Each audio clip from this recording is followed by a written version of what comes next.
Amigos de Cuatro Vientos, ¿qué tal? De nueva cuenta con ustedes, transmitiendo desde la ciudad de Ensenada, Baja California, México. En este día viernes 3 de junio del año 2022, muchísimas gracias por estar al pendiente de nuestra programación en vivo.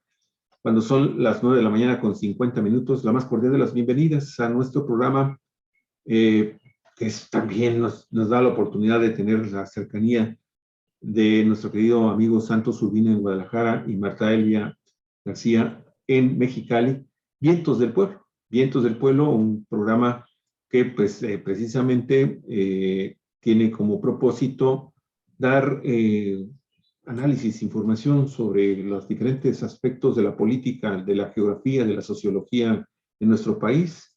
Y bueno, el día de hoy, pues estamos a viernes 3, 2 días más, elecciones en 6 estados de la República Mexicana: Quintana Roo, Hidalgo, Tamaulipas, Oaxaca, Durango, y me falta una por ahí, ahorita me acuerdo, y Aguascalientes. Las elecciones del 5 de junio y el reacomodo geopolítico en México. ¿Qué representa para nuestra embrionaria democracia mexicana estos retos que plantea el hecho de que hay 6 nuevos estados en disputa, 6 gubernaturas, el cambio de un Congreso local, regidurías, senadurías, regidurías y estos órganos de control de los ayuntamientos, también las sindicaturas, perdón, gracias, Olga Alicia.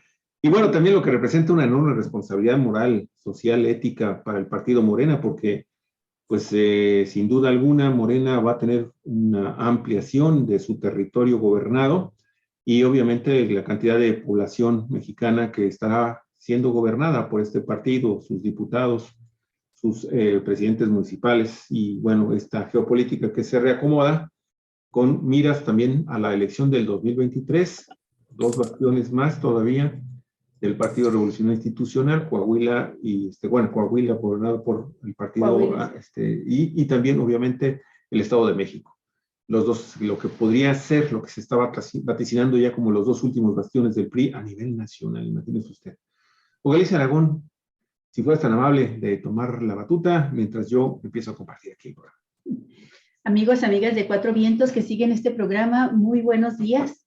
Pues Vientos del Pueblo, con el maestro Santos Urbina y con la maestra Marta Elvia. Vamos a analizar pues prácticamente la víspera. Estamos ya a unos cuantos días de las elecciones este domingo 5 de junio y nos interesa saber de manera muy especial cuál es la opinión que tienen ustedes como analistas políticos de lo que está sucediendo en el país justamente en esta víspera. Dicen que cuando se entra a un proceso de transición, de alternancia, de disputa en serio por la nación, cuando se confrontan proyectos diametralmente opuestos, suele suceder que sale lo peor y lo mejor de los políticos y de los ciudadanos también. Y estamos entrando justo a este proceso de disputa mayor por la nación después de 2018, con una oposición que ya sabe lo que es estar fuera de la posibilidad de seguir llevando las riendas del país, que están preocupados por algunos de los cambios importantes que se han hecho en este gobierno, que siguen oponiéndose con todo, tanto a las obras como a las reformas constitucionales que se proponen. Nos vamos controversia tras controversia, amparos tras amparos, eso en la vía jurídica, pero en la vía política está saliendo también un rostro muy desagradable de la confrontación política, con muecas de odio que difícilmente los habíamos visto antes. Yo no recuerdo una oposición tan odiante como la que estamos viendo ahora, y personajes que si no fuera por lo triste, por lo preocupante, por lo difícil que se vive en estos casos, en estos momentos, pues moverían solamente a la risa. Ahí tenemos las declaraciones de alguien que fue un protagonista del cambio democrático del país después del 88, a partir de la ruptura, ¿verdad?, con el PRI, un Muñoz Ledo acusando al presidente de ser prácticamente el líder del crimen organizado en México. Y tenemos por otro lado el conocimiento día con día de personajes que nadan en el lodo de la corrupción, como el líder del PRI, el conocido como Alito Moreno, Alejandro Moreno, que ya como quedó ahorita parece que no le sirve a nadie. No solamente se trata de que se le están demostrando hechos graves de contubernio con empresarios a los que soborna, cohecha para obtener recursos ilícitos para campañas electorales, sino también de presunto lavado de dinero, algo que nos movería a una gran vergüenza como nación si trasciende como trasciende toda esta información a nivel internacional.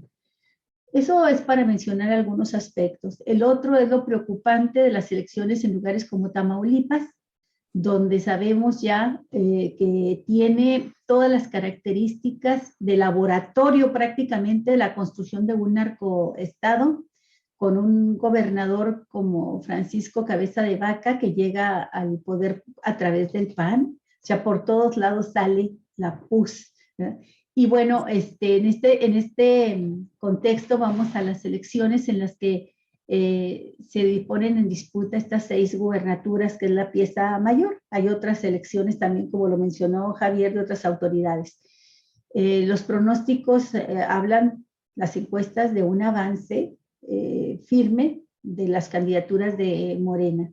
Pero ustedes, ¿qué esperan qué avisoran en esta víspera de elecciones y las consecuencias, la trascendencia que puedan ver de los resultados? Maestro Santos Urbina, usted, a ver, con su bola de cristal, que ahora no, creo que no va a resultar muy difícil estarle adivinando, salvo en 2 estados donde parece muy reñida la competencia, como son Aguascalientes y Durango. Los demás parece que ya está muy cantado. Adelante, Santos. Bienvenido a Cuatro Vientos, bienvenida Marta Elvia. Muchas gracias. Gracias, Olga. Gracias, Luis. Bueno, tiene varias lecturas. Yo trataría de hacer una lectura más que todo desde el punto de vista de una observación política, ¿no? El contexto en el que estamos viviendo. Los procesos, diríamoslo, van juntos con pegado. Es decir, que los procesos en el país están ligados también con el escenario y el contexto internacional. Si ustedes se dan cuenta, en nuestra América Latina, se ha venido dando un proceso en donde las fuerzas progresistas, nacionalistas y patrióticas se han venido imponiendo desde el punto de vista de su presencia política y electoral. Hoy lo vemos recientemente en Colombia, ¿no?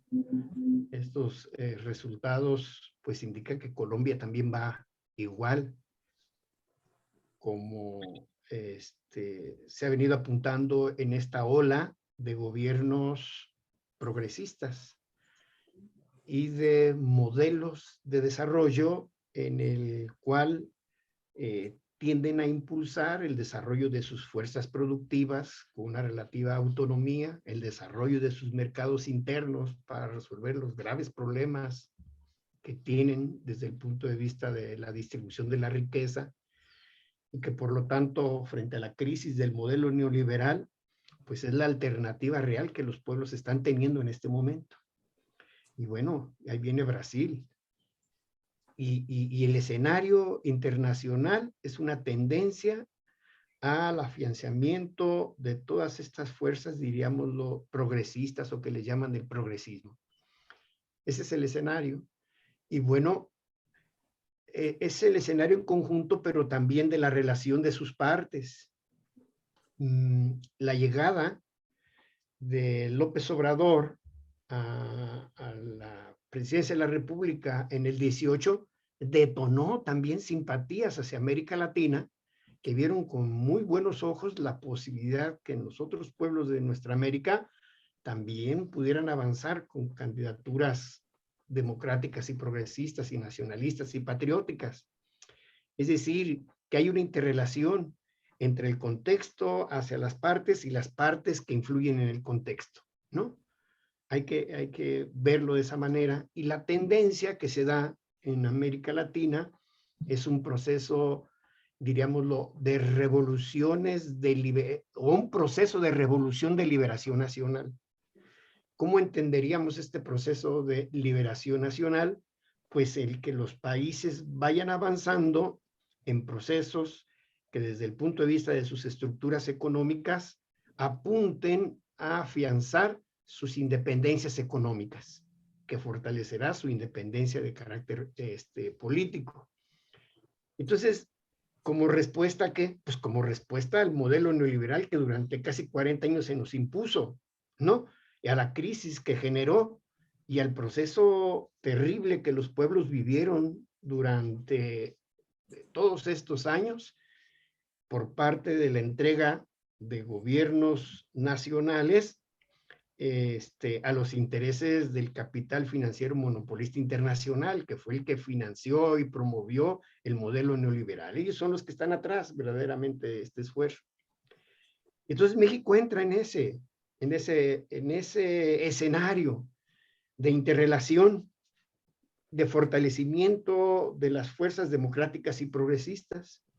Entonces diríamos, lo contextualizado en América Latina, se dan estos procesos también de nuestro país con el 18, las elecciones intermedias, en el que van a modificar el escenario territorial desde el punto de vista de la presencia del obradorismo, de la Cuarta Transformación, de Morena, o de lo que es este gran frente, porque aquí es importante caracterizar esta cosa que se está conformando y que nosotros vemos como un frente nacional de carácter patriótico y antiimperialista. Es un frente nacional.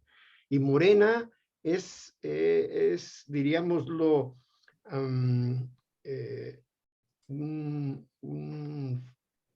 una estructura política que representa este conjunto de fuerzas amplias, diversas, ¿no? Desde el punto de vista que se les caracteriza en América, se les caracteriza como frente amplio. Morena es un frente amplio, ¿no? Que necesita convertirse en partido político para disputar territorio electoral y la disputa por el poder y el gobierno. Necesita convertirse en partido político. Se dice que es partido movimiento. Bueno, es que también participan movimientos. Entonces, Morena es un frente amplio en el que todas aquellas fuerzas que están convergiendo, pues se han propuesto pues combatir el modelo neoliberal. Ese es su punto de coincidencia, con un montón de diferencias que hay, pero su punto de coincidencia.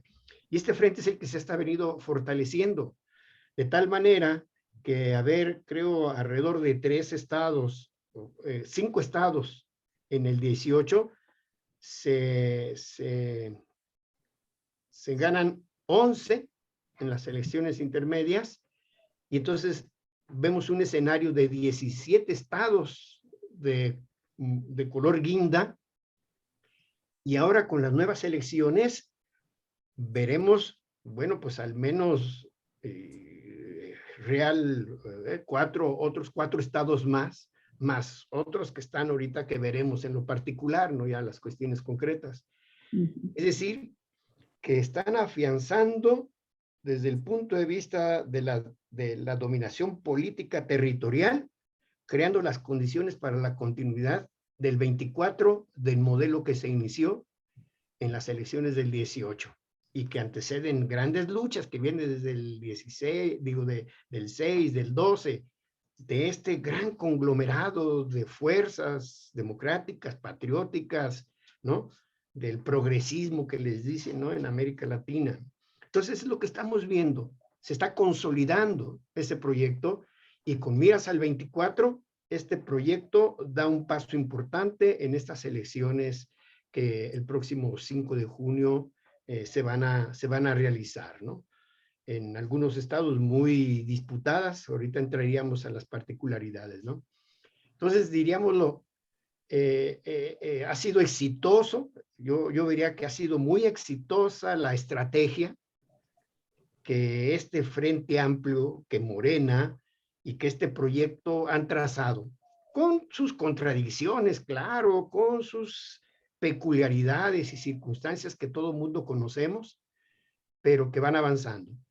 Y yo, para concluir, quisiera terminar diciendo lo siguiente: cuando llegó el presidente de la República y hizo su toma de posesión, él dijo, es que no es un cambio de gobierno, esto es un cambio de régimen.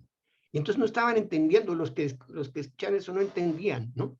O sea, es no que creían. es un cambio de régimen. Y lo que implica es hacia una nueva estructura de carácter económico, político, social y cultural del país. Y es el proceso que estamos viendo en poquísimos años, porque esas son las características de los procesos revolucionarios. Y lo quiero decir, como parte del proceso revolucionario de América Latina, es una gran revolución lo que está ocurriendo en América Latina, y México está inserto en ese proceso revolucionario.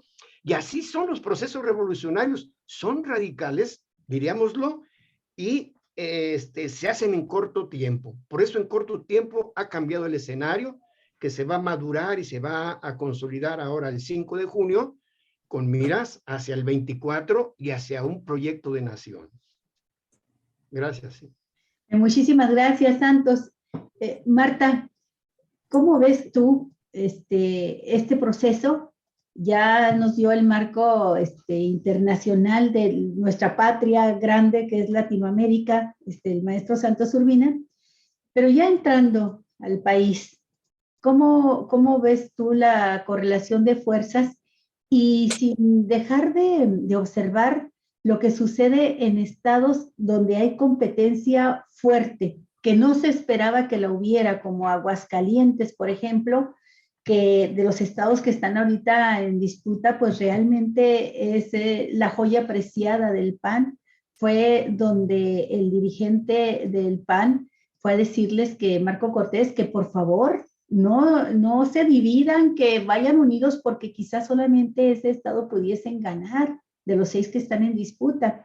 Eso trascendió dolorosamente para el panismo, que se dieron cuenta de que había trascendido, pero en este momento tenemos ya una situación diferente. Ha crecido la candidatura de la representante de Morena, y había ido prácticamente sola a esta alianza porque de manera inexplicable, vamos a dejarle así entre comillas, el PT y el Verde Ecologista se salieron de la alianza y lanzaron a su propia candidata, pero finalmente la candidata del Partido Verde y del PT ha declinado por la candidata de Morena. Y por otra parte, pues en Aguascalientes ahorita hay una rebelión de bases panistas, de algunos cuadros panistas que han lanzado una carta pública abierta pidiéndole al panismo de Aguascalientes que no voten por Tere Jiménez, la candidata de la alianza, por sus nexos claros, directos con Alito, con este personaje tan desprestigiado, y dicen, no más alianzas con el PRI, nos está dañando, ¿verdad? En lugar de sumar y darnos fuerza, nos está dañando. ¿Cómo lo ves, Marta, Elvia? Pongo nada más el ejemplo así concreto de Aguascalientes, pero tú éntrale por donde quieras, pero me parece que es interesante estos desgarres y reacomodos que se empiezan a dar ya en los estados a unos cuantos días de la elección. Sí, cómo no. Bueno, muy buenos días a toda la audiencia de Cuatro Vientos. Como siempre, es un placer estar aquí con ustedes.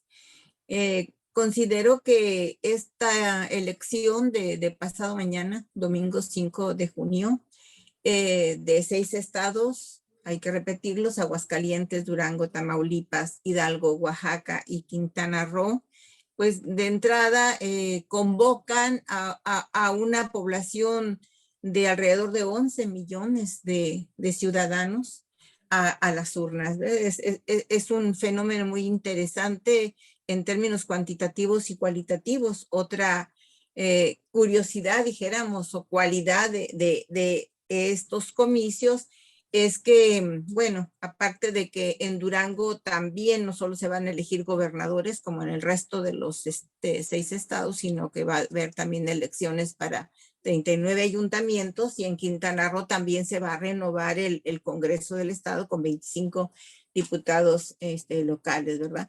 Pero curiosamente en Aguascalientes tenemos el hecho de que todos los candidatos son mujeres, todas son mujeres de todos los partidos, que en Tamaulipas solo tiene candidatos varones, hombres también, y que en Oaxaca es la entidad donde hay más candidaturas, son 7 candidatos, con la particularidad de que 2 de ellos son indígenas y son candidatos independientes. Entonces, dicho esto, todo lo que tú has mencionado, pues es lo que más destaca en esta disputa, en esta pelea. Y en los últimos tiempos, este elemento tan contaminador que ha sido el secretario general o presidente, mejor dicho, del PRI, este señor Moreno, Alito le dicen, ya le empiezan a decir Vandalito, ¿verdad? Vandalito Moreno. Está contaminando a los propios y a los extraños, ¿verdad? A sus coaligados, y es muy comprensible este fenómeno de que sus aliados o hermanos panistas digan, no, no, no, no me ayudes, compadre, mejor nos vamos solos, no queremos nada con el PRI ahora dirigido por este delincuente, ¿no? Bueno, ahí están los audios que no dejan lugar a duda de cuál es el nivel político y moral de este personaje, ¿no? Bueno, entonces, como tú lo has dicho, tiene 4 estados en la bolsa prácticamente, Morena, donde todas las encuestas y los analistas señalan que va a ganar, pero en estos estados que mencionas, está, dijéramos, la parte más reñida de la contienda, ¿no? Durango y Aguascalientes. Sin embargo, creo que el estado de Tamaulipas merece una atención especial. Este estado fronterizo, que estuvo históricamente gobernado por el PRI y que pasó a manos del PAN, sin embargo, no cambió ese camino de delincuencia, de corrupción, de nexos del gobierno con las mafias del crimen organizado, ¿no? Y con ese añadido de ser un estado fronterizo. Eso siguió, dijéramos, caminando en el mismo sentido, ¿no? Recordemos que Tomás Harrington y el otro señor Eugenio, ¿cómo se llamaba? Bueno, los 2 gobernadores que le antecedieron, bueno, no exactamente el que antecedió el que le entregó a Cabeza de Vaca, García Cabeza de Vaca, sino los otros 2 anteriores, pues están presos ahorita, uno en Estados Eugenio Unidos. Hernández. Eugenio Hernández, sí. Él y Tomás Harrington, bueno, este que acabo de mencionar está preso en Texas, condenado, sentenciado a 20 años por todos estos delitos que suelen cometer o de lo que son inculpados estos gobernantes, ¿no? El peculado, no se diga, y lavado de dinero, y bueno, todos estos delitos que tienen que ver con las mafias del crimen organizado, o sea, de los estupefacientes, de las drogas, del tráfico de estas sustancias, y el nexo que se entregan de manera directa a gobernar junto como teniendo como cómplices a estos criminales, ¿no? De altos vuelos. y luego aquí se mezclan con las autoridades norteamericanas, porque estos delincuentes también tienen la característica de que viven en ambos lados de la frontera, en nuestro país y en los Estados Unidos, y adquieren bienes allá, e incluso tienen nacionalidad estadounidense, como es el caso de este Francisco Cabeza de Vaca. Es decir, en esta... Adelante, sí. de esta forma, ¿no? Pretenden protegerse por lo que pueda venir, y tienen un sinnúmero de propiedades. Se le adjudican a Cabeza de Vaca alrededor de 18 inmuebles, a él y a su familia, a sus hermanos, a su suegro, su familia, en los Estados Unidos, sin contar con los ranchos que tiene acá en Tamaulipas, en Matamoros y en otros lugares de esta entidad.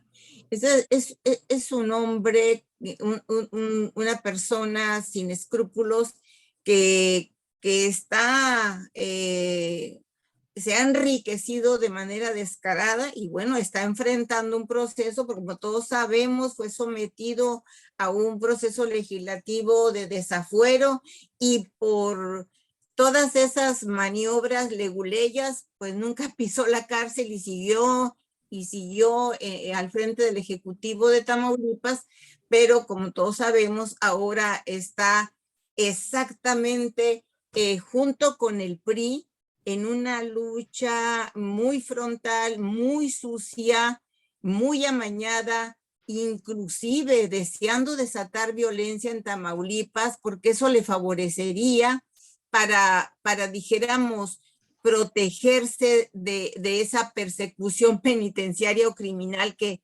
trae tras de sí, ¿verdad? Entonces, estamos en Tamaulipas en unas elecciones que están impregnadas de delincuencia, de crimen. Estamos tratando con un gobernante actual que es un criminal, que está acusado y que está en vías de ser procesado, que trae una orden de aprehensión en su contra. Entonces, este elemento es adicional a a todo lo que regularmente se tiene que pelear en una batalla electoral, ¿verdad? Son condiciones especialmente difíciles, sin contar con que precisamente por este gobierno y los que le precedieron del PRI, tan hermanados en esta conducta, es que el estado de Tamaulipas se dice que es el más violento del país. Solamente se le da el segundo lugar después de Jalisco en términos de desapariciones, por ejemplo, que ya se habla de un número de 100,000 desaparecidos en nuestro país, de los cuales más de 2,000 desaparecidos son en Tamaulipas, ¿no? Y no se habla también de los feminicidios, que de cada 100,000 mujeres desaparecidas, el 69.5% de mujeres son mujeres desaparecidas en Tamaulipas. O sea, son estadísticas terribles que solamente se pueden dar pues en poblaciones o en estados en guerra, pero no supuestamente en estado de paz. Y esto es lo que nos dejó precisamente el periodo de la guerra contra el narco desatado por Felipe Calderón, que fueron estos gobiernos priistas que precedieron a Cabeza de Vaca y el actual. Entonces, yo creo que por fortuna allí los números de los pronósticos le dan la derrota al bloque de la derecha del PRIAN-RD en Tamaulipas. Por supuesto, el pueblo está hastiado de esta situación tan vergonzosa, tan infame para el pueblo. Y luego nos queda la parte de los otros 2 estados, que son los de, decíamos ya, de Durango y de Aguascalientes, y donde como ustedes bien lo dices, Olguita, ha ido ganando terreno Morena en ambos, y ahora hay muchos analistas que establecen bueno, que Morena se podría llevar los 6 triunfos, incluido estos 2. Esto sería mi participación por esta. Gracias, Marta. Gracias. Yo quisiera comentar algunas cosas aprovechando este enfoque que le estabas dando específicamente, subrayando el caso de Tamaulipas con García Cabeza de Vaca, como de los 6 estados en realidad vemos, al menos yo lo veo así, sin ningún problema para Morena en 3 de ellos y con la posibilidad de que se pudiera llegar a judicializar 3 de los procesos, que son finalmente los 3 de los que se han estado hablando con mayor énfasis en esta charla, que son Tamaulipas, es el caso, por la situación del crimen, de la delincuencia y del tipo de gobernador que se tiene en ese estado de la República, que incluso ha sido denunciado en los últimos días una campaña de desprestigio y prácticamente de una campaña en redes de terror para que la gente espantada con el tema de la narcoviolencia pudiera no asistir a votar, y eso dificultaría de alguna forma, ¿verdad?, la posibilidad de que un candidato de Morena, que tiene amplias posibilidades, de acuerdo a lo que dicen las últimas encuestas que se publicaron, pues de llegar fácilmente incluso a la gubernatura del estado. Y los otros 2, Aguascalientes y Durango, pues por el tema precisamente de lo reñido que están los procesos electorales ahí. Hay unos datos ahí muy interesantes que platicaba Santos sobre el papel que puede jugar en el caso de Aguascalientes en particular, la adhesión de la candidata del Partido del Trabajo a la candidatura de la candidata de Morena, y que eso podría... que de alguna forma podría potencializar, ahorita de seguro Santos lo va a profundizar más en ese sentido, podría potencializar todavía más el voto a favor de la candidata de Morena. Pero a lo que voy es a esto, en el caso específico de Cabeza de Vaca, hay que ver que está en una situación realmente muy complicada, porque acaba precisamente de publicar el pasado viernes 3 de junio, hace una semana, un trabajo muy interesante en la revista digital Contralínea. Porque 3 de junio es hoy. Perdón. Esto fue, ahorita les voy a decir, el día 1 de junio. Día 1 de junio, perdón, corrijo, gracias, qué bueno que lo viste, te agradezco mucho. Un trabajo muy interesante del director de este medio, que tiene mucho prestigio a nivel nacional, Miguel Vadillo.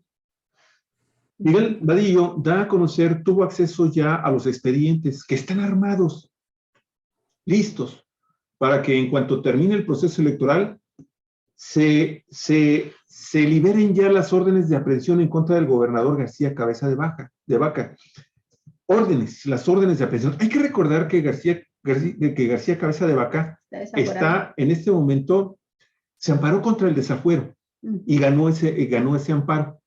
Y ya las autoridades... La Suprema Corte de Justicia pospuso la resolución, la iba a sacar hoy precisamente y la pospuso para después de las elecciones. Después de las elecciones. Entonces, por eso es que no avanzó.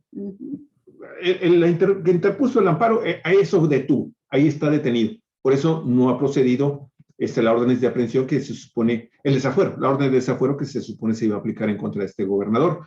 Sin embargo, está todo listo. Las órdenes de aprehensión ya están prácticamente giradas, y no nada más por parte del gobierno federal mexicano, también del gobierno de los Estados Unidos. O sea, Marta, no es de que, en este caso en particular, no es que García Cabeza de Vaca diga, ya me voy y me voy a mis ranchos y a mis propiedades allá en Estados Unidos. No, porque él sabe perfectamente bien que lo están esperando, incluso los de la DEA lo están esperando porque tiene acusaciones de narcotráfico, de lavado de dinero muy fuertes en Estados Unidos, y no puede pasar porque de inmediato lo van a detener. Entonces, es un papel muy complicado, y por eso es que este personaje se está moviendo con unas tenebras muy significativas, muy peligrosas para el proceso electoral en Tamaulipas en lo general. Pero en realidad, antier que estábamos platicando sobre este tema, yo te comentaba, Alicia, oye, se me hace muy raro que hasta el momento no se haya publicado en la prensa a nivel nacional actos de violencia electoral en este proceso en particular 2022. Pues hoy sale un dato muy interesante que en el periódico El Economista, de un trabajo de Iván Rodríguez, sí, que se publicó el día 2 en la noche, ayer por la noche, ¿sí? Que dice que durante el actual proceso electoral en el que están en juego las 6 gobernaturas en México, la conformación de un Congreso local y las presidencias municipales, se registraron un total de 85 agresiones contra políticos, de las cuales 11 fueron en contra de precandidatos y candidatos, aunque afortunadamente sin víctimas mortales en este momento. El estudio lo hace una empresa especializada en este tipo de temas que se llama ETELEC, Informe de Violencia Política 2022, ¿sí? En donde resaltan cosas muy interesantes en torno a en dónde está realmente focalizada la violencia política en este proceso electoral en particular. ¿Saben en dónde está concentrada? En el estado de Oaxaca. En Oaxaca, no en Tamaulipas. Incluso está Oaxaca en primer lugar, en segundo lugar está con 40 hechos delictivos, agresiones. Quintana Roo con 11, igual que Tamaulipas, pero en el caso de Tamaulipas no se ha dado ningún hecho de violencia en contra de candidatos o precandidatos. En Quintana Roo sí hubo 5 casos de acciones cometidas en contra de agresiones delictivas que se cometieron en contra de los candidatos. Esto sin duda algunas, Santos, nos permite visualizar que en realidad, aun cuando también el presidente de la República dice, no esperamos una elección violenta, bueno, en Oaxaca no deja de llamar la atención que se hayan registrado 40 agresiones de carácter delictivo en materia electoral, ¿sí? Y que eso también podría significar algo muy relevante en el contexto de una elección que la va a ganar, por lo que sabemos, de calle, porque ahí creo que la ventaja de la candidata de Morena, del candidato de Morena es de 3-1. Es una barbaridad. Sin embargo, pues existe siempre la posibilidad de que también pudieran por ahí surgir algunas cantidad de inconformidades por parte de los partidos políticos de oposición que pudieran también de alguna forma judicializar también ese proceso electoral. ¿Qué opinas, Santos, de todo este contexto? Tu micrófono. Sí. Bueno, el proceso ha sido, pues diríamos, pacífico, y ese es el trazo que originalmente se planteó. Todos los procesos de transformación que hemos tenido, pues, ha implicado la violencia. Pues en la revolución del 10-17 murieron 1 millón de mexicanos y mexicanas, ¿no? 1 millón de una población de 15 millones, al 17 éramos 14, ¿no? Y todos los procesos han sido en el país a un alto costo. El trazo de este proceso es pacífico, digámoslo, relativamente en el sentido de la herencia que nos deja el neoliberalismo, ¿no? Esa cantidad increíble de crímenes, de asesinatos que están ocurriendo, ¿verdad? Son herencia de este proceso del proceso neoliberal que no se ha agotado. No está exento de riesgos y de fenómenos como lo que tú señalas, ¿no? Yo veo difícil que en Oaxaca ocurra algo que vaya a ver un detonante, un detonante de violencia, ¿no? Si tú ves lo que está ocurriendo, ves las encuestas, ves el escenario que se está dando, pues es evidente que no hay litis, no hay materia como para poder justificar un acto de violencia, en tanto que el candidato de Morena pues tiene aproximadamente el 60%, ¿no?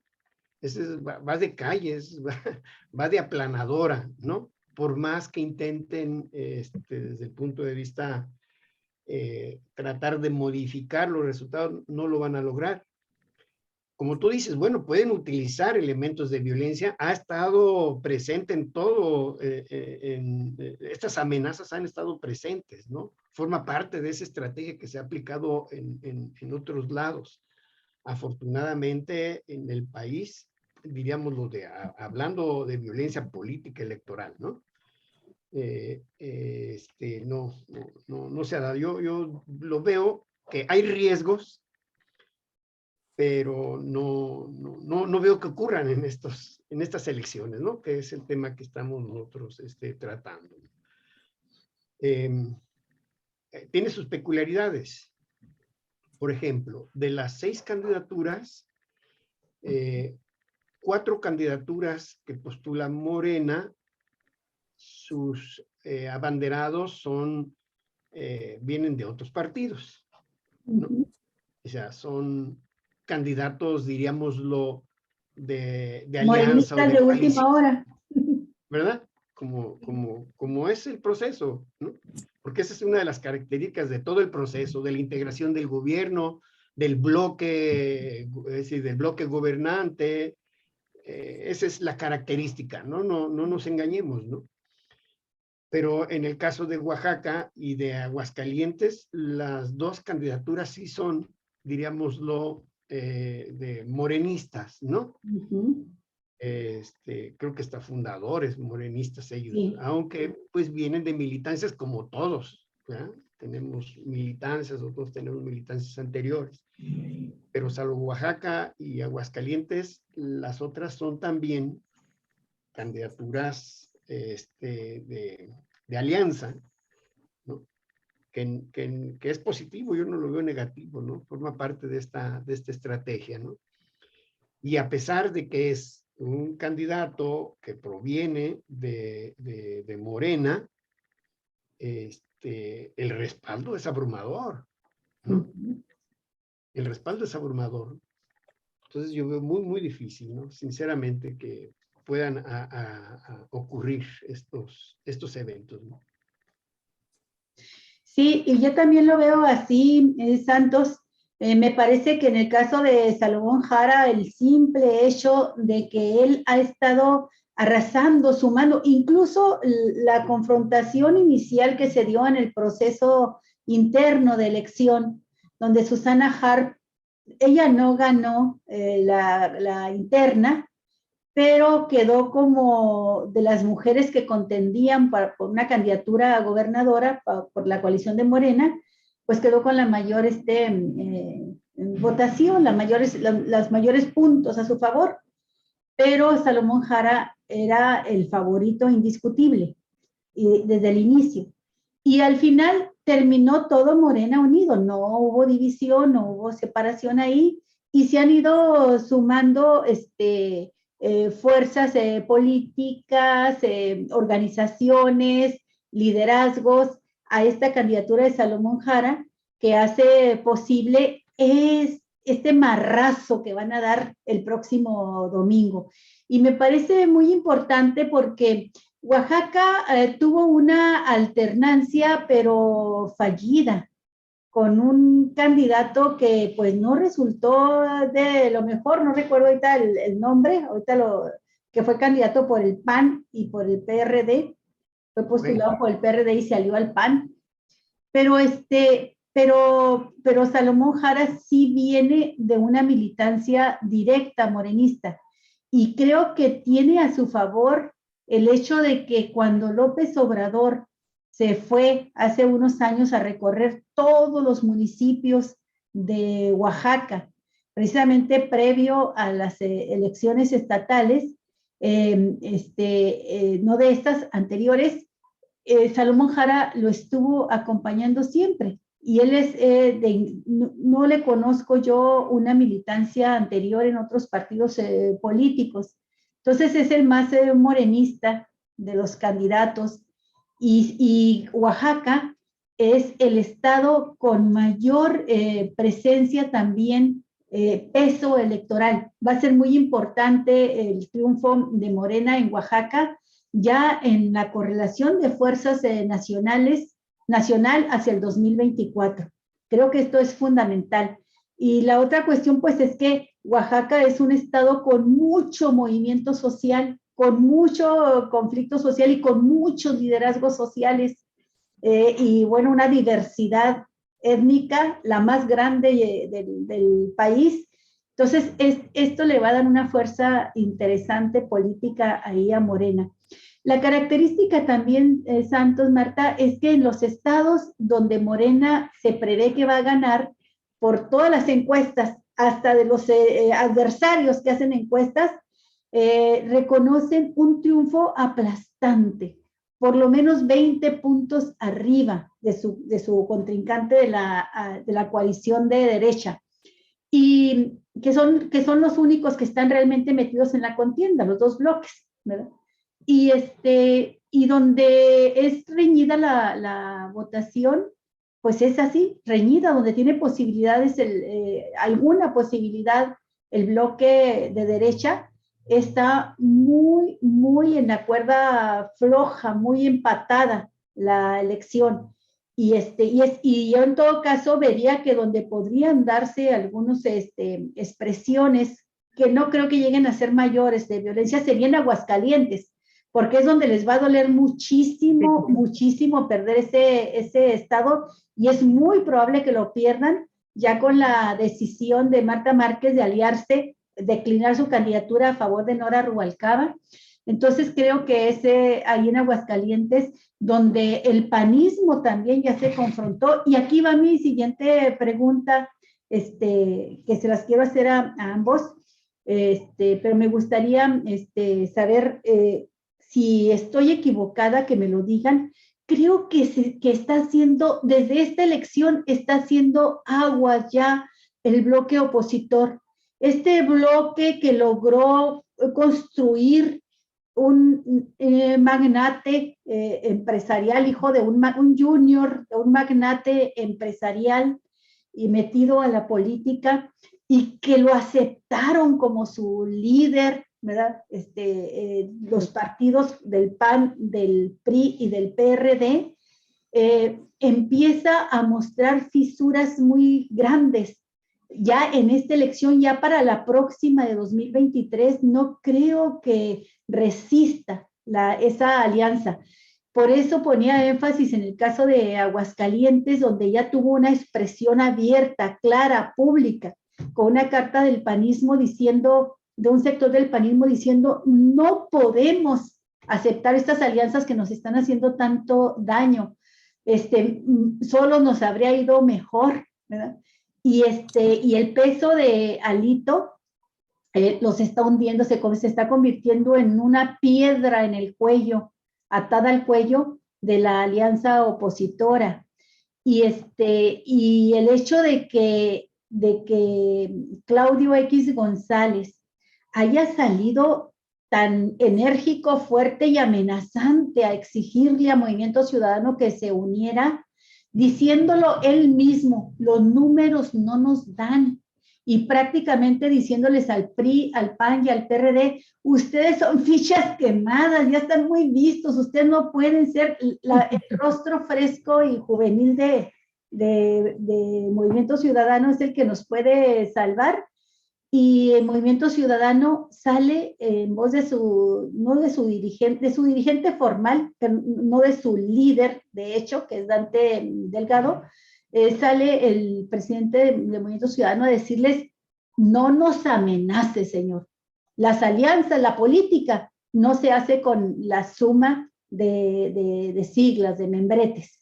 Y Movimiento Ciudadano va a seguir su propio camino.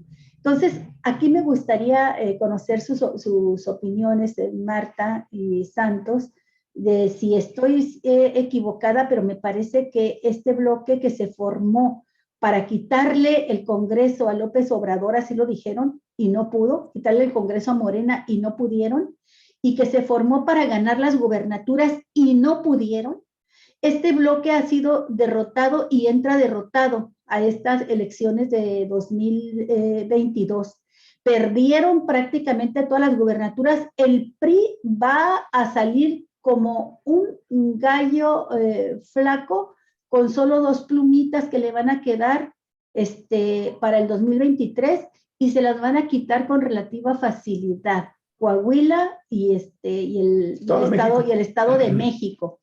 Y el Estado de México, pues junto con Oaxaca ahora, son las 2 fuerzas enormes en su peso electoral hacia el 2024. Adelante, ¿quién sigue? Pues podría ser Marta.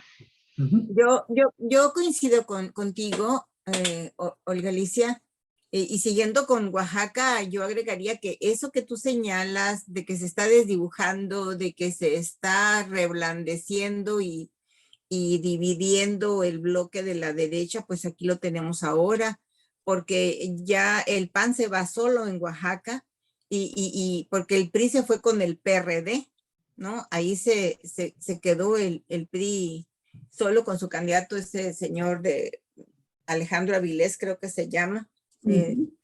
Pero en cambio, la coalición de izquierda de Morena, PT, PBM y otro partido local, creo, Sí. en torno a Salomón Jara Cruz, se ve fortalecido, perfectamente ganador, ¿no?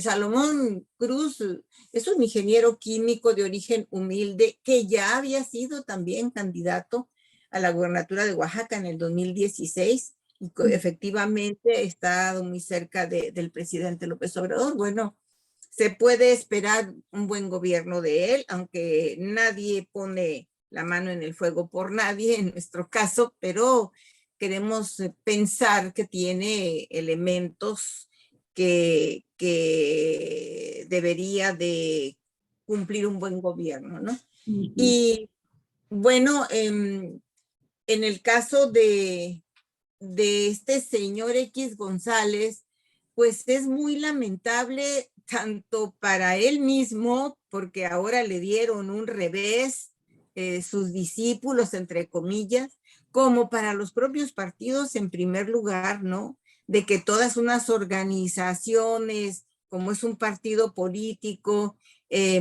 con toda su característica o su concepto constitucional de entidades de interés público, estén subordinadas y sometidas a la dirigencia de esta persona tal y como la definiste, Olguita, ¿no? Un junior, un empresario que hereda la fortuna de su padre, dijéramos, un fifí de esos fifí de la pedigrí, de mucho pedigrí. Así es. Y ahora sale precisamente en un video que todos estamos viendo a decirnos por quién votar el señor, ¿no? Con qué autoridad. Hoy el gran caricaturista y político Barajas, Fisgón, le hace una muy buena caricatura donde está él diciendo, con toda la autoridad moral que tengo, algo así, ¿no? Más o menos, por defender el más bárbaro, salvaje neoliberalismo, por defender el Fobaproa y los fraudes de Kimberly Clark, su empresa, y por todo el maltrato, algo así dice, hacia ustedes. La voy a poner ahorita para que te apoyes. Permíteme, si ahorita dame unos segundos y ya la voy a poner para que la puedas describir mejor. Ahí está. Ajá, él dice eso. Con la autoridad moral que me dan el Fobaproa, los megafraudes de Kimberly Clark, la barbarie neoliberal que promuevo y el desprecio que les tengo, les voy a decir cómo deben votar. Ahí está. Pero esto, Marta Elvia, eso al final de cuentas es un comentario nada más muy breve. Dibuja de cuerpo entero a la clase. Yo no quisiera llamarlos empresarios porque los empresarios mexicanos, estoy hablando de las cúpulas, en realidad son gerentes de grandes compañías transnacionales. son los administradores en México de los intereses de estas compañías. Y obviamente, yo creo que han de estar un poco resentidos porque los verdaderos dueños del negocio, en el caso de Kimberly-Clark, pues tú sabes que es una de las principales empresas transnacionales depredadoras de los bosques y del agua en el mundo, deben estar muy molestos que tienen que también porque les han de dar un trato no muy digno también a ellos, y entonces Claro. se sienten con la responsabilidad y con el poder de decirle a los mexicanos, porque voten así, como vimos ahorita en el caso de Claudio X González. Pero Claudio X González no nada más ha amenazado al partido, en este caso, a final de cuentas lo que sucedió la semana pasada con su mensaje y su amenaza que le hace al Partido Movimiento Ciudadano, es la última, porque hay que recordar que amenazó a más de 30 millones de mexicanos cuando dijo, vamos a elaborar una lista negra de todos aquellos que traicionaron al país, que votaron. O sea, es un personaje que, insisto, refleja a la clase alta del empresario mexicano, ¿sí? De estos gerentes, de estos CEOs o como les quieran llamar, ¿sí? Y que son autoritarios, son impositivos, ¿sí? No permiten finalmente que alguien los contradiga o les lleve la diferencia, o sea, la oposición a lo que ellos están acostumbrados a hacer. Entonces, bueno, quería recordar estos casos así de estos personajes de tipo Claudio X González. Adelante, Marta, disculpe. No, pues está muy bien. Creo que has concluido muy bien mi intervención en eso y qué bien que añadas eso, Javier, que te acuerdes de esa amenaza grosera, ¿no? Que le hizo al pueblo de México. Bueno, pues eso es lo que quisiera decir al respecto. No sé qué quiere añadir el compañero Santos Urbina. No sé, a ver. Sí, gracias. Bueno, pues son mapas político-electorales y territoriales lo que se está reconformando. Y en el caso patético es el PRI, creo que es un caso ya patético, sinceramente, ¿no? Ya para el 23 va a perder los dos últimos estados, sin lugar a dudas, ¿no? Ya el Estado de México y el otro que es Coahuila, ¿no? Coahuila. Sí, serán esa elección será definitoria para el entierro. Y hago mía lo que decía Luis hace rato en el sentido de que ese bloque opositor está, ¿cómo decirlo? Está pegado con cinta, ¿no? Es decir, con saliva. Sí, con saliva. Ese opositor está desbaratado, ¿no? Sí. Va a llegar al 24 por más fortaleza que tenga, con una mínima presencia desde el punto de vista territorial, ¿no? Es decir, que es que no solamente son, diríamos, la presencia de las gubernaturas de los estados, ¿no?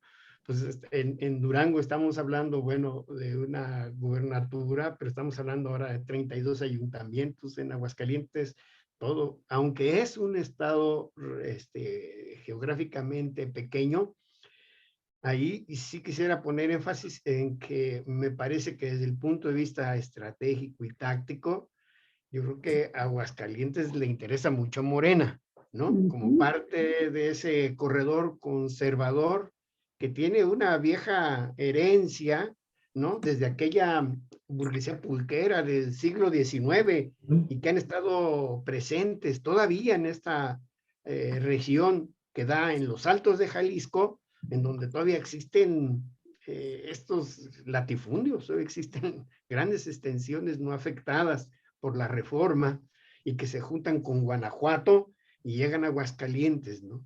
Entonces, si en Aguascalientes es derrotada la derecha, bueno, desde el punto de vista político y estratégico, significa una fuerte golpe a esa derecha tradicional que es el Partido de Acción Nacional, ¿no? Sí. Entonces, sí, desde el punto de vista político están desmembrados, están desbaratados, se va a confirmar en esta elección. nos queda muy, muy claro ya por las encuestas que se han venido mostrando, tanto por las encuestas estas, ¿cómo le llaman? Al Pulse, ¿no? Y la otra, la de Massive Callers, que son las que más se observan. Y las ponderadas, que son las que hacen este ejercicio de estudiar todos los resultados de todas las encuestas y buscar cuál es la tendencia general, ¿no? Así es. Y entonces, bueno, pues estamos hablando ya de Oaxaca, pues Morena. Estamos entonces hablando del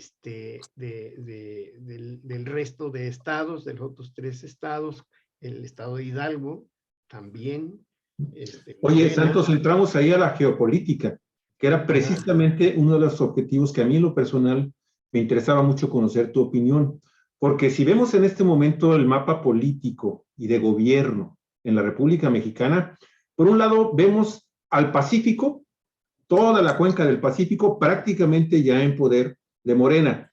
Un paso importantísimo, sin duda alguna, representará el hecho que todo parece indicar que va a suceder, salvo que ocurra algo con los caciques, los grupos paramilitares y los grupos delincuenciales que operan en el estado de Oaxaca. Bueno, Oaxaca prácticamente se va a incorporar también a este mapa geopolítico de ese dominio ya territorial más que evidente de Morena en toda la cuenca. Después está el lado del sureste mexicano. En el sureste mexicano, el proceso electoral pasado, Morena tuvo un avance muy importante y sin duda alguna lo va a sumar con el tema de Quintana Roo. Quintana Roo es prácticamente también una elección fácil para el candidato de Morena. Después vemos en el norte de la República, Morena también tiene avances significativos, aunque ahí tienen todavía ese hueso duro de roer que es Nuevo León.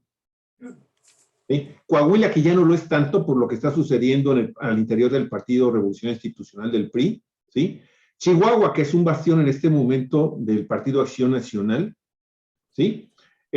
Ya Sonora ya es de ellos, y Tamaulipas, ¿no? Que está en juego en este momento, y que si no se judicializa y no entra en acción otro actor político que sabemos que es muy adverso también al Partido Morena y al presidente de la República, que es el INE, el Instituto Nacional Electoral, entonces podríamos encontrarnos también con una base importante por parte de Morena en el estado de Tamaulipas. Y entonces el norte de la República ya empieza también a tener, junto con Durango, ya podría tener entonces algo muy significativo de avance Morena.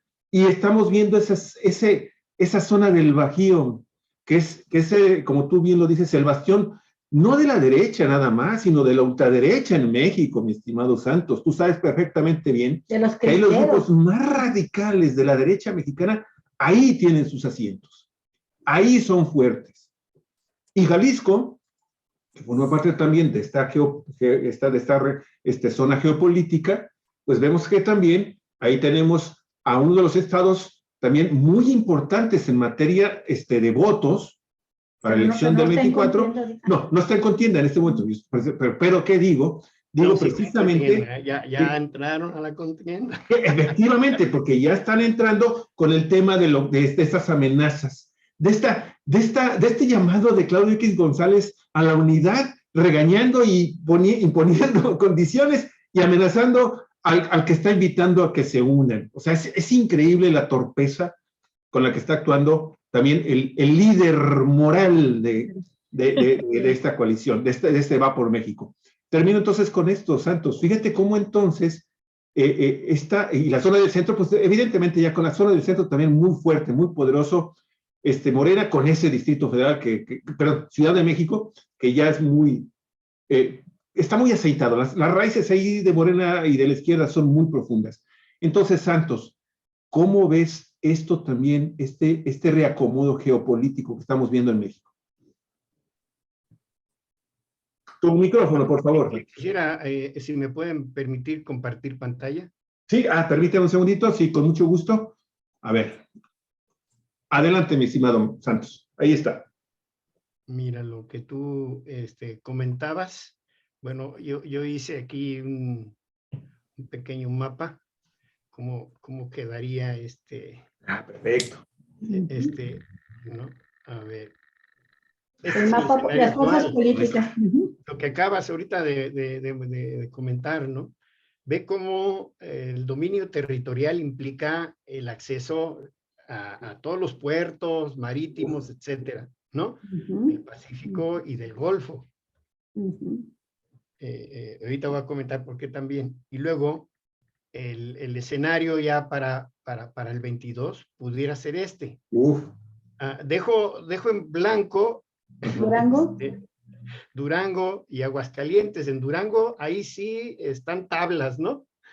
Así Ese sí que es, ya todos los resultados, encuestas, es que va a ser tablas. Sí, es empate técnico. Sí, pero empate técnico. Quintana Roo, ¿por qué se ve azul? No. A ver. No, es Yucatán. Es Yucatán el que se ve azul.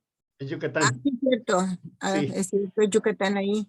Entonces, Durango está como la moneda así bien en el aire, ahora sí bien clarito, ¿no? Desde el punto de vista de lo que puede ser.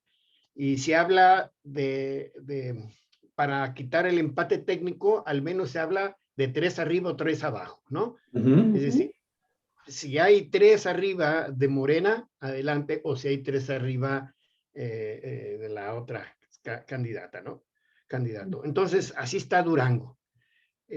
Aguascalientes, ahí las encuestas, la candidata Nora ha venido desde muy abajo, subiendo en poco tiempo, ¿no? Así es. Ha subido en poco tiempo, pero las encuestas al día 31, ¿verdad? Le dan alrededor entre el 10 o el 11% favorable al PAN. O sea, ¿al PAN? a la candidatura, ¿sí? Ajá. Entonces, ¿Dónde estás hablando? ¿De Durango, perdón? No, de Aguascalientes. De Aguascalientes, a Tere Jiménez. Sí. ¿11 puntos? Sí, a ver, déjame ponerte la encuesta, aquí la tengo, Aguascalientes. Aquí la voy a poner, a ver, ¿cómo la hago? Voy a cerrar, ¿verdad? Ajá. Sí, hay que cerrarlo y compartir, o abrir otra. Vuelvo a abrir. Sí. Sí, porque lo que sabemos es que las encuestas en general manejan porcentajes no tan abiertos. No, sí, no, más cerrados. Más cerrados. Pero, ¿quién es el encuestador? ¿Cuál es la encuesta? ¿Qué encuestadora es esa? La Pulse y la otra de Massive Caller. Okay. Bueno, Maxi Caller es una encuestadora ya no panista, calderonista. Sí, sí, sí. Pero en este caso, creo que no alcanzó esta encuesta a ver el impacto que va a tener la declinación de la candidata Marta Márquez del PT. Es lo que quería comentar, efectivamente, porque no son 5 puntos, sino no es un problema aritmético, es un problema, digámoslo, político, y por lo tanto, el que el PT y el Verde hubieran lanzado candidatura propia, bueno, pues eso es en respuesta a las negociaciones, ¿no? Que seguramente hacia el interior de estas coaliciones se hacen. Pero el hecho de que ahora se suman a la candidatura de Nora va a multiplicar la simpatía y la posibilidad real de que en Aguascalientes Morena también triunfe, ¿no? En una votación reñida, claro, en una votación reñida, sin lugar a dudas, en ese sentido, y si se respeta la voluntad popular, y si los señores del INE, ya sabemos nosotros qué papel juegan, ¿no? Hay un papel, porque hay otro partido que no se menciona aquí. Así es, efectivamente. Es el partido INE, ¿verdad? Es el partido INE. Y el partido INE es adversario del proyecto de la Cuarta Transformación, y ahí está en este escenario, ¿no? Entonces, si no hay intervención del INE, hay muy posible entonces que también Nora remonte. Sí, déjame, si me permites, Santos, reforzar por qué creo que Nora va a remontar a grado tal de ganar la elección, y en este sentido también coincido con Javier, la van a judicializar. Pienso que Nora Rubalcaba, de la coalición de Morena, va a ganar la elección por muchos factores. Uno de ellos es que ya al cierre de la campaña se logra esta coalición unida con el PT y con el Verde. Primero. Segundo, coincide prácticamente el momento en que se anuncia la declinación de la candidata del PT y el Verde, con esta rebeldía que me parece que no podemos pasar por alto de las bases, de parte de las bases panistas, y que tiene que ver con lo que estaban mencionando Santos Urbina. El estado de Aguascalientes, por su conservadurismo, tiene un panismo también que se la cree en serio. O sea, ellos creen en serio que son el partido que ha mantenido a Aguascalientes en una línea de progreso, de crecimiento y de un rostro moral presentable. Y ahora, el hecho de que Tere Jiménez haya sido la candidata de la coalición, les cayó, de la coalición del PAN-PRI, les cayó como patada en la nuca al panismo. Les cayó tan mal porque es una priista con un negro historial. Gobernó ya la capital y les fue muy mal a los hidrocálidos. En realidad, Tere Jiménez se empezó a derrumbar cuando sale a flote todo el daño que le hizo a Aguascalientes capital con dos actos absolutamente neoliberales de entregar este servicio del alumbrado público a una empresa, endeudando al municipio hasta la tercera generación. Y luego también repite esta misma dosis con un acto ilegal que yo no sé por qué no lo impugnaron la gente de Aguascalientes, de crear construir una fotovoltaica con la empresa esta Next Energy, lo mismo que pretendió hacer acá Jaime Bonilla, y que deja endeudado por 30 años y con un endeudamiento inicial de 7,000 millones de pesos, pero que pueden triplicarse en este plazo para la gente de Aguascalientes y que le representa un porcentaje muy alto de las partidas federales. Creo que es el 26% de las partidas federales y les compromete otros ingresos también. Estos dos muestras del daño que hizo como presidenta municipal Tere Jiménez la empezaron a hundir, por eso fue el crecimiento espectacular de Nora Rubalcaba. O sea, no solo sus méritos que pueda o no tener, sino el conocimiento pleno ya, la información socializada en el contexto de la campaña de lo perniciosa, lo peligrosa que resultaba Tere Jiménez. Y luego esta piedra de molino que en el cuello que se ha convertido Alito Moreno, porque Tere Rubalcaba pues es muy vinculada a Alito Moreno, y empezaron a difundir las fotografías de Tere Rubalcaba con Alito, a grado tal de que Alito no se puede ni parar allá y hacer campaña por su amiga porque le hace más daño que bien. Entonces, estos factores, el hecho de que el PAN esté llamando a sus bases a que no vayan a votar. Fíjate, Santos, no se atreven a decir votemos por una opción de cambio, por algo diferente. No, dicen, nos está manchando, la corrupción, la pus del PRI, nos está cayendo de lleno en la cara al PAN y tenemos que quitarnos ya no más alianzas con el PRI. Y entonces están llamando al electorado panista a la abstención, a que no vayan a votar, que mejor se abstengan.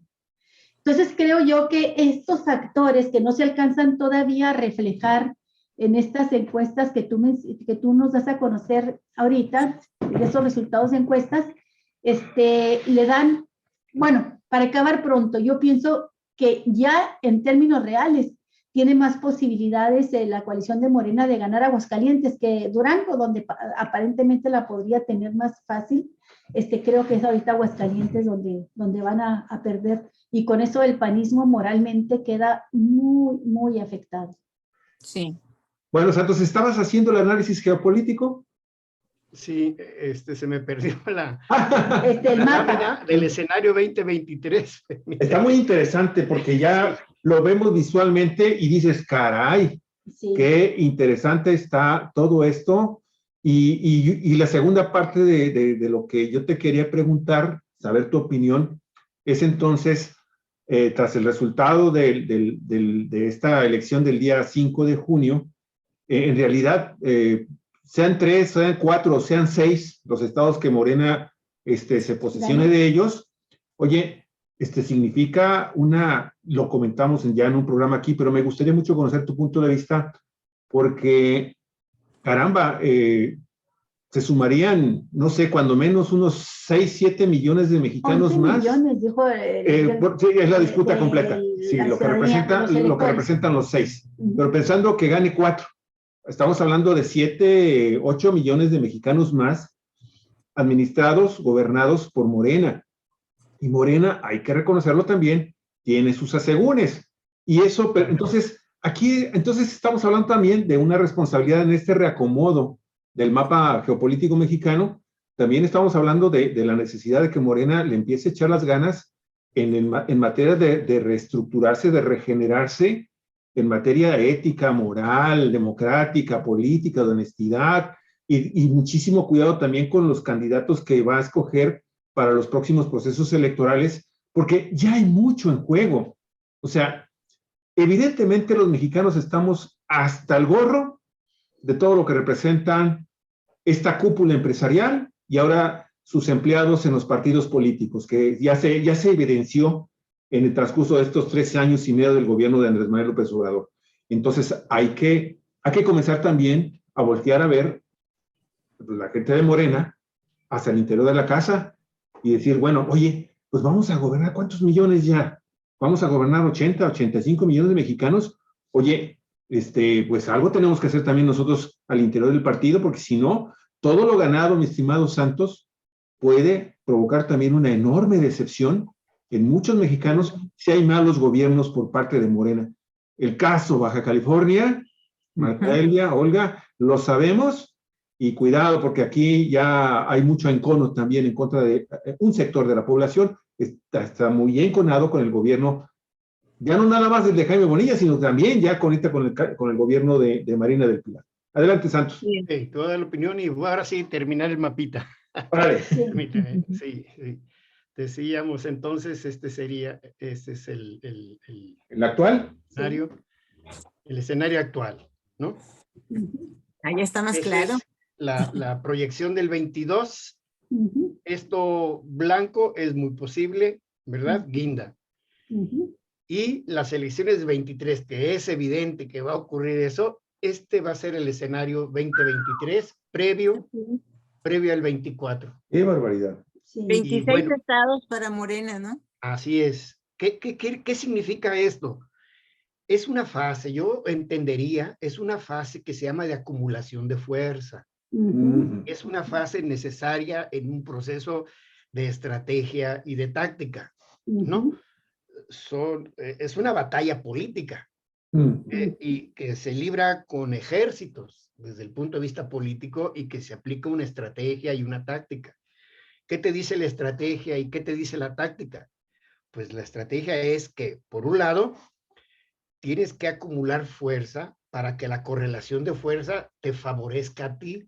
Sí. Y cuando estás en condiciones de relativa debilidad, entonces tú tienes que aplicar desde el punto de vista táctico en este proceso la búsqueda de restarle aliados al enemigo. Pero esto va junto con otra parte de esta posición estratégica y táctica que es la de fortalecer tus filas. Sí. Entonces, restarle aliados al enemigo y fortalecer tus filas como parte de la propia estrategia. ¿Qué es lo que vemos ahorita? Pues lo que vemos es modificar la correlación de fuerzas favorable a el proyecto. con todo lo que tú planteas y Sí. contradicciones que hay en este proceso tan heterogéneo, tan pluriclasista y tan diverso desde el punto de vista político, ¿no? Ujú. Y a partir de aquí, entonces arrancar otro nivel. ¿Qué diría yo, en mi opinión, en este sentido? Fortalecer las fuerzas internas de Morena, que implica la conformación de una nueva conciencia, de nuevos cuadros, de nuevos militantes y de procesos internos en este proceso que permitan consolidar esa fuerza interna en la que tú ya no necesites de estar haciendo alianzas, en algunos casos hasta castigadas, ¿no? Yo les voy a poner un ejemplo. Aquí en Jalisco, el coordinador del grupo parlamentario de Morena proviene del Partido de Acción Nacional y fue su dirigente, ¿no? Ujú. Bueno, hay historias tejidas en todos lados, ¿no? En este sentido. ¿Qué implicará? Bueno, ya lo ha dicho el fiscal, ¿no? Con toda franqueza, ¿no? Hacer un proceso de revolución de conciencias y desarrollar lo que se llama la inteligencia colectiva, que nos permita que, por un lado, desde el punto de vista de la conciencia y de los contenidos, profundizar el proyecto. Ya Obrador lo dijo, hay que anclarse a la izquierda, ¿no? Ahí ya nadie se puede dar por engañado. El camino está a la izquierda, carajo. No hay otro camino. Y para poder avanzar a este camino de la izquierda implica también un nuevo programa. Ujú. El programa de Morena correspondió, ¿verdad?, a una etapa previa a las elecciones del 18. Entonces, internamente tendrán que venir cambios hacia este Frente Amplio, hacia este partido y hacia este movimiento que impliquen modificar su programa y que por lo tanto radicalizar, como lo plantea el mismo presidente de la República. Entonces, se necesita ya un nuevo programa, se necesita un nuevo proyecto que le dé certidumbre en torno al proyecto como continuador del proceso revolucionario del país. Ujú. ¿Eso qué implica? Pues la formación de nuevos cuadros, el impulso del movimiento de carácter popular y social, el empoderamiento, diríamoslo, popular. Si no hay una participación, empoderamiento popular, bueno, pues todo esto queda al juego de las decisiones populares y de intereses políticos. Santos, tú propones que Necesariamente está muy bien. democratizarse. Uh-huh. Santos, perdóname que te interrumpa tantito, pero para complementar la idea, me parece muy interesante lo que estás diciendo. O sea, tú dices, se requiere que Morena haga un reajuste y elabore un nuevo programa de gobierno, un nuevo programa de nación, para que podamos entonces fortalecer este avance tan impresionante que estamos viendo en materia electoral. Pero tiene que hacerse antes de la elección del 2024 o después de la elección del 2024, porque habrá que ver también el momento que se elija para hacer esto que es urgente. Ojalá, creo que hay una convención nacional o una reunión nacional convocada por miles de morenistas de base para estos meses de junio. Creo que se definió, pasado el proceso electoral. El Consejo Nacional de Morena. Ese Consejo Están Nacional. pidiendo Consejo Nacional. Sí. Sí. Ahí podría ser entonces el inicio, Santos, o cómo ves, o en qué momento se tendría que dar esto. Tu micrófono, Santos. Sí, a ver, ¿qué es lo que pasa en mi opinión? Es que Morena no es un partido todavía, en el sentido estricto de la palabra. No lo es. Un partido político participa en el frente de carácter electoral con cuadros profesionales, con estadísticas, con estrategia y táctica que tiene que ver con las características de este frente. Y los frentes electorales siempre implican alianzas, acuerdos, convenios, coaliciones, o sea, eso es lo natural, y eso se va a seguir dando, ¿no? Eso tiene que ver. Luego, viene el otro aspecto de la vida interna desde el punto de vista democrático. Es que Morena no está consolidado todavía como partido político. ¿Por qué digo que no está consolidado aún? Porque un partido político tiene que actuar en el frente electoral, pero también tiene que actuar con cuadros profesionales, con una política en el frente de la lucha de los jóvenes, en el frente de la lucha de las mujeres, en el frente de la lucha de los trabajadores sindical, en el frente de la lucha campesina, agraria, en el frente de la movilización social, en el frente, es decir, son múltiples frentes y como partido político tiene que actuar en todos esos frentes con su línea estratégica y táctica, con su línea política, con su programa y con su proyecto. Es decir, que es un proceso que no está consolidado todavía, ¿no?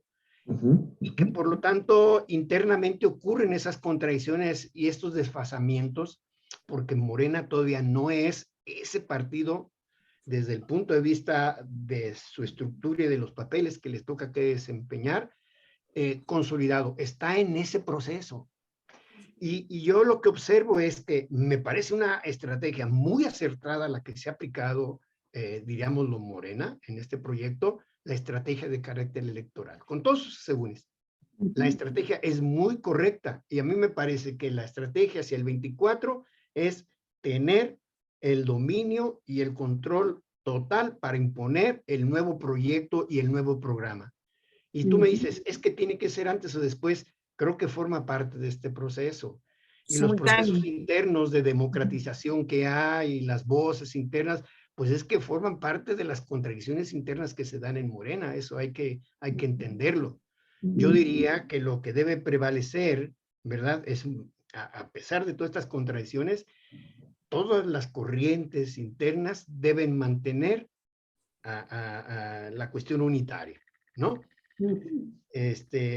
Sin que, pues diríamoslo, sin que arriesguen sus banderas por las luchas democráticas, pero que mantengan este planteamiento unitario, porque si se plantea buscar una alternativa distinta, entonces creo que no sería muy favorable, ¿no? Sí, Y que se yo entienda creo que se dan cuenta ellos mismos, Santos, se dan cuenta porque los intentos, por ejemplo, de Ricardo Monreal, desde adentro de Moreno, terminan, ellos mismos tienen que terminar haciendo llamados a la unidad y deshaciéndose en elogios a López Obrador, aunque por dentro estén con el corazón destrozado, ¿verdad?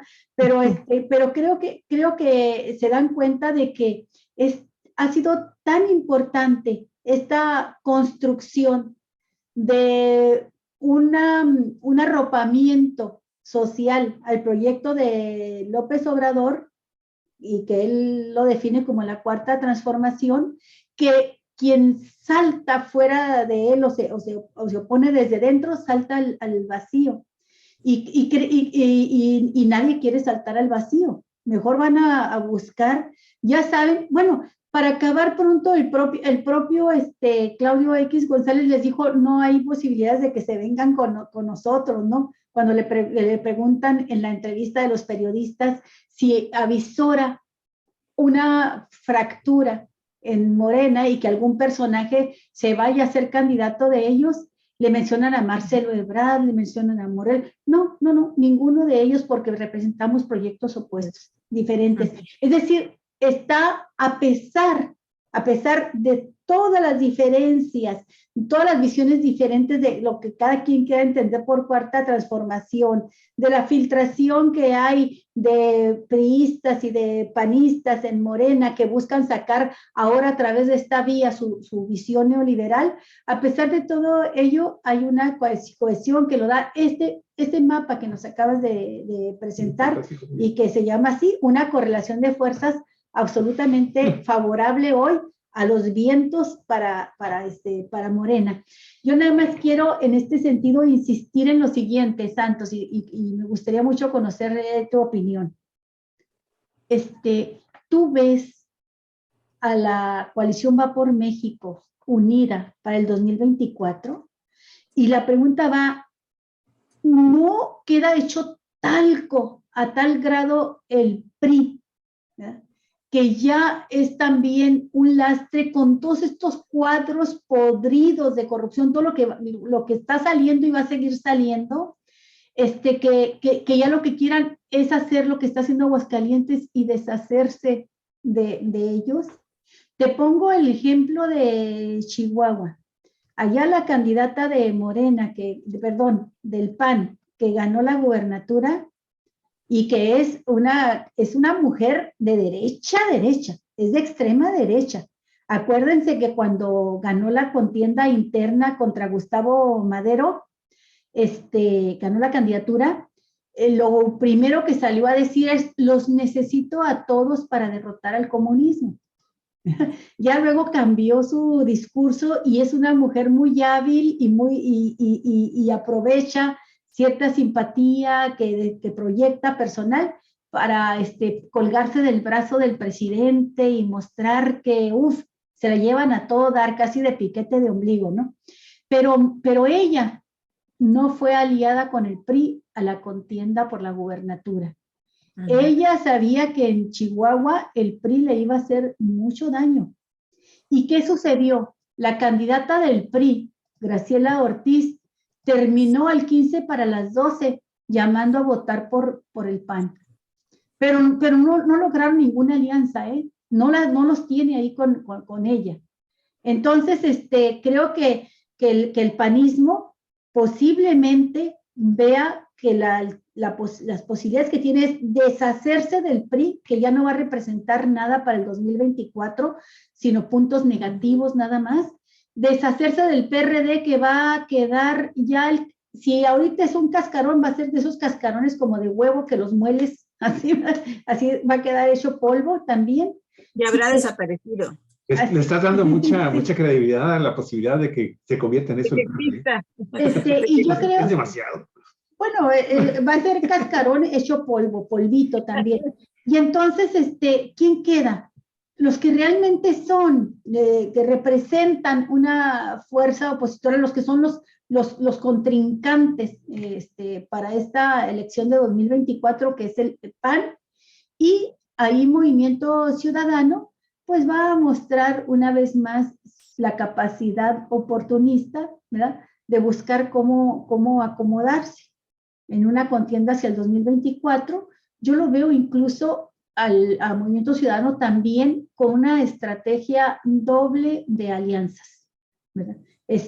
Quizá apoyen al candidato presidencial de Morena y busquen sacar sus propios candidatos en legisladores, ¿verdad?, en otros cargos donde ocupen los huecos, los espacios que va a dejar el PRI y parte el PRD y parte del PAN, ocupar esos espacios. Eso es lo que yo le pondría al mapa que has presentado con las nuevas características. Y aquí también aprovecho, Santos y Marta, para plantearles lo siguiente. Los líderes que hace unos años tenía esta coalición también quedaron hechos talco, pero porque fueron totalmente evidenciados. Acuérdense que cuando empezó el gobierno de López Obrador, se constituye la oposición que gobernaba los estados en este frente federalista, de gobernadores federalistas. Ya desaparece, y quienes aparecían como muy fuertes, ¿verdad?, como posibles candidatos para el 2024, se mencionaba a Cabeza de Vaca, un Cabeza de Vaca que ya lo que quiere es salvar el pellejo, así, salvar su propio pellejo. No queda nada de él políticamente, ¿no? Para que lo haga digno de aspirar a nada, ¿verdad? Ya nada más aspirar a seguir respirando, ¿verdad? Y en el caso de Enrique Alfaro, que hace unos años, era un personaje atractivo para la oposición, pues anda por las mismas, Santos. Contra Enrique Alfaro hay acusaciones muy fuertes, que si no se han lanzado contra él en persecución política es porque todo tiene sus tiempos, y como tú dices, hay una estrategia también para no meter abrir absolutamente todos los frentes en contra, y porque estaba empezando el gobierno de Enrique Alfaro prácticamente, pero Enrique Alfaro tiene que rendir cuentas también ante la justicia. Y dentro de muy poco, yo creo que ya debe tener las barbas remojando ahorita. Por lo pronto ya está absolutamente desinflado como un posible candidato presidencial, Y eran los dos fuertes que tenían Cabeza de Vaca y Alfaro. Y está tan, voy a usar la expresión, jodida la oposición, que andan buscando el Claudio X, el rostro joven y fresco de Colosio en alianza con Movimiento Ciudadano, ¿no? Entonces, ¿qué les queda de personaje, de alguien con arrastre, con hombre, como para confrontarlo a quien sea candidato o candidata de Morena en el 2024? Adelante. Nada más les recuerdo, ya llevamos 1 hora con 35 minutos. Pues si les Para parece, que vayamos viendo ya el cierre, con su ¿no? última intervención ya, cada uno. Marta, no te hemos escuchado. Ok, Santos, dale. Pues le parece bien que cerramos Que Marta, ¿verdad? Porque no la vamos a escuchar. Adelante, Marta, por favor. las opiniones. Bueno, yo nomás agregaría que aquí en esta contienda, en realidad, Morena no tiene numéricamente, dijéramos, no está poniendo nada, va por ganarlo todo, no hay ningún estado que tenga... Nada a perder. No lleva nada para perder porque bueno, tenemos los estados de Durango, Aguascalientes, Tamaulipas, que tienen gobiernos panistas. Por otro lado está allá Hidalgo y Oaxaca, que son del PRI, y Quintana Roo del PRD. Así que él va por arrebatar o ganar lo que otros tienen y no va arriesgando nada. Por supuesto que debe de crecer, ¿no? Y bueno, para la contienda del 24 llegarían esos 26 estados que nos pinta el compañero en el mapa de la geopolítica, y solo quedarían ahí Guanajuato, Querétaro, Chihuahua y Yucatán para la derecha, y Jalisco y Nuevo León para el Movimiento Ciudadano, y ya se borró el PRI y ya se borraría también, por supuesto, el PAN. Entonces, el PRD, perdón. Entonces, nada más quedaría ver todos esos aspectos cualitativos, porque desde el viejo PRI no había habido un partido que tuviera este mapa político, que tuviera tantos gobiernos locales en sus manos, así que no puede repetirse el fenómeno del PRI. Morena no puede ser otro PRI, tiene que ser un partido cualitativamente muy distinto para avanzar a esa cuarta transformación. Yo aquí lo cerraría. Y nada más una presión, el de Quintana Roo, es del PAN, no del bueno, PRD. el origen de este gobierno, que el que está ahorita gobernando, se supone que era perredista, pero es de esa coalición del PRD-PAN, por supuesto. Sí. De la derecha, claro. Joaquín González. Sí. Adelante, Santos. Adelante, por favor. Sí, gracias. Bueno, pues es que son dos grandes fuerzas, ¿no? Que se han venido enfrentando finalmente, ¿no? En estas fuerzas que han acordado continuar con todas sus contradicciones en el proyecto de lo que llamamos como cuarta transformación, pues se ha consolidado, ¿no? Se ha consolidado política y territorialmente.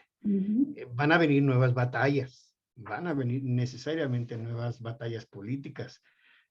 Hay contradicciones internas que se tienen que resolver, pero si ustedes fijan el proceso de nuestra historia, siempre las fuerzas más radicales y más avanzadas son en las luchas internas las que políticamente han vencido desde el punto de vista de la experiencia histórica que tenemos. En la Revolución de Independencia, en la Reforma y la Revolución Mexicana se han impuesto los programas radicales más profundos, y esos son los más permanentes. Sin lugar a dudas que en este frente amplio, en este partido movimiento, tendrá que imponerse esas que son las más avanzadas en la vida interna. Yo no tengo ninguna duda.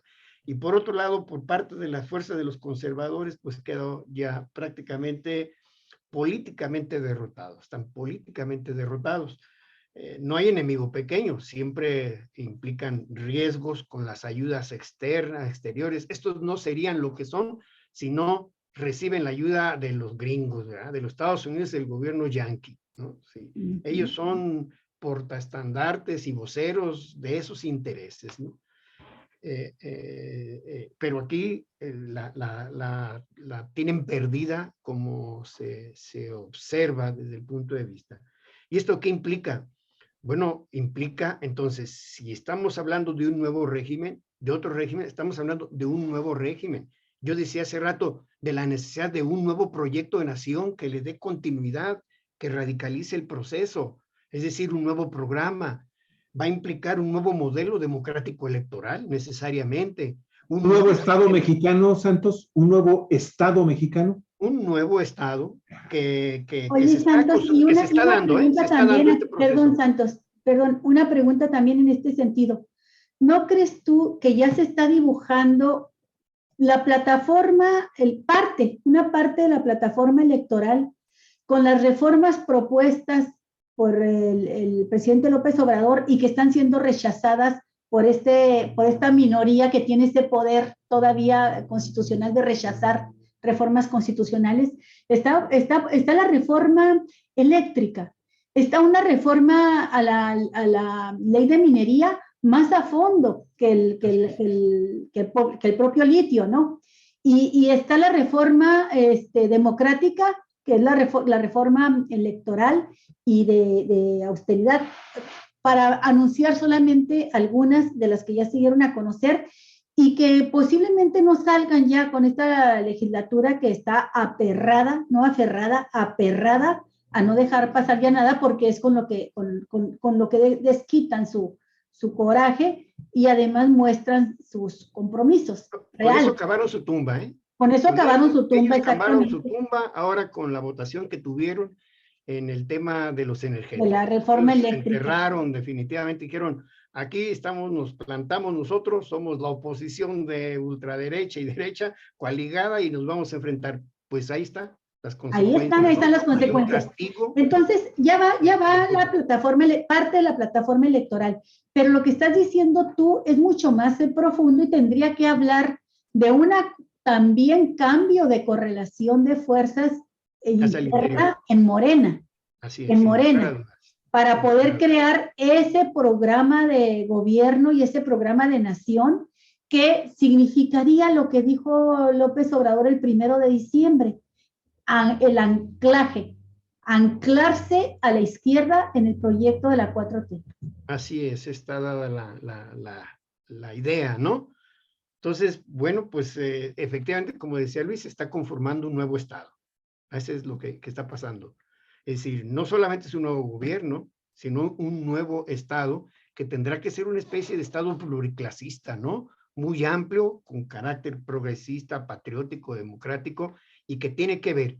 Yo decía, bueno, es que no nada más es la lucha por el programa antiimperialista, necesariamente antiimperialista, porque esa es la característica de todas las luchas de América Latina que comentamos, ¿no?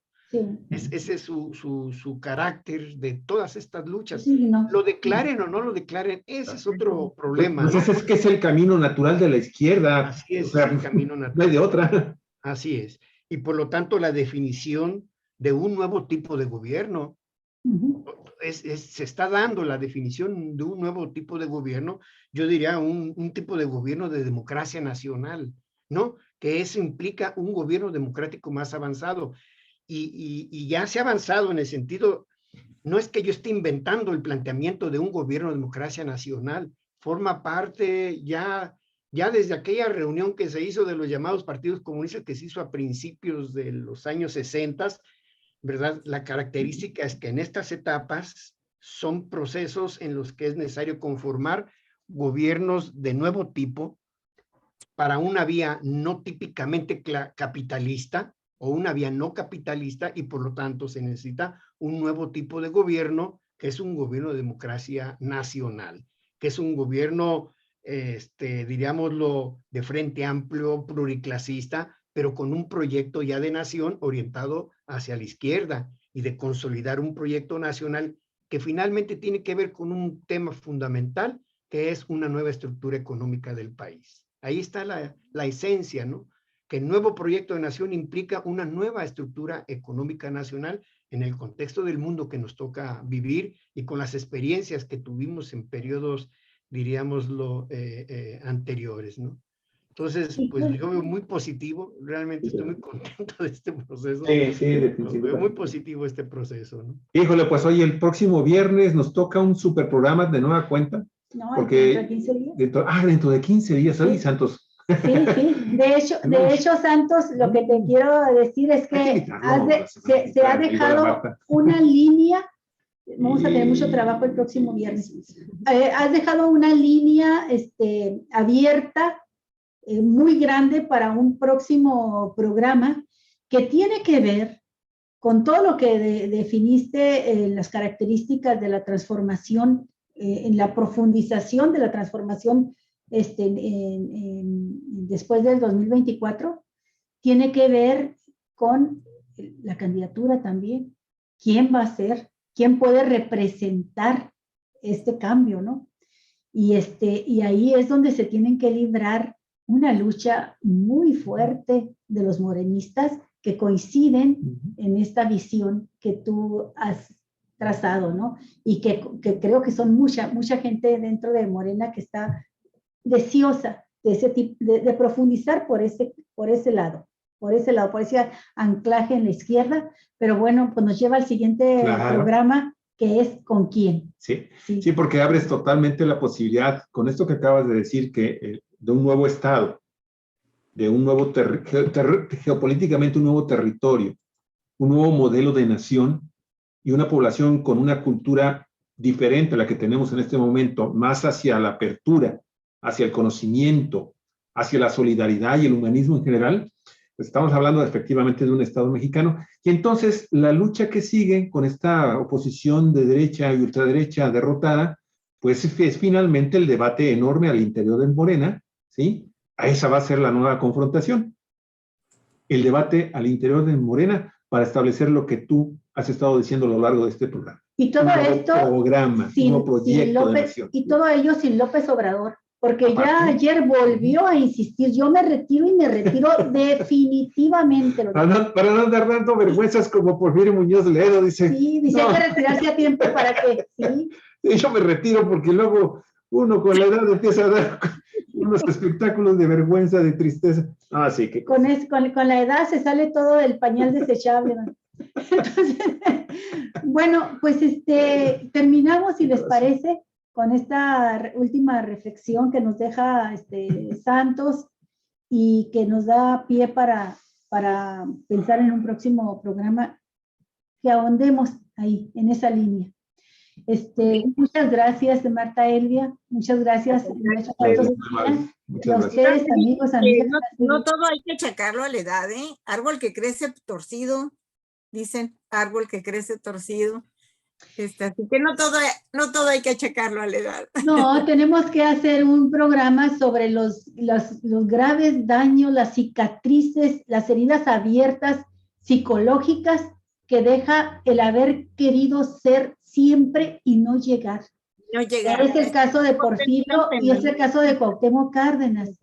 Dos que le apostaron todo a que tenían todo para ser el próximo presidente de la República y ese próximo no les llega porque se les atravesó el fenómeno llamado López Obrador y es parte también pues de las fobias, de los odios, de los rencores, de los aspectos humanos, esta condición humana, ¿verdad? Que es tan canija y que exhibe de cuerpo completo a políticos como Porfirio y que espero que sea más sensato Cuauhtémoc, que se vea en ese espejo y sea más sensato también. Sí, porque eso, para el próximo programa, hablé la posibilidad de que incluso hablemos de esa remota posibilidad de que alguna persona de estas características, de Cuauhtémoc, de Monreal, e incluso de, no creo porque eso es más ordenado, más, Fernández Noroña pudieran convertirse en candidatos de la oposición para el 24. En fin. Ya. Muchísimas gracias. Ya viste lo que provocaste, Santos. Muchas gracias. Amigos y amigas, Lupita Marge, muchísimas gracias. Crónica de una muerte anunciada. Cuánto dolor para el PRI. Ni modo, a llorar porque ya se van por México. Dice Lupita, muchas gracias. Juan Martínez también te agradecemos. No se van, los echamos. Así es, Juan Martínez, te agradecemos mucho todos tus comentarios. Habla precisamente de lo de la denuncia de Muñoz Ledo con lo del pacto de Andrés Manuel López Obrador con el narco.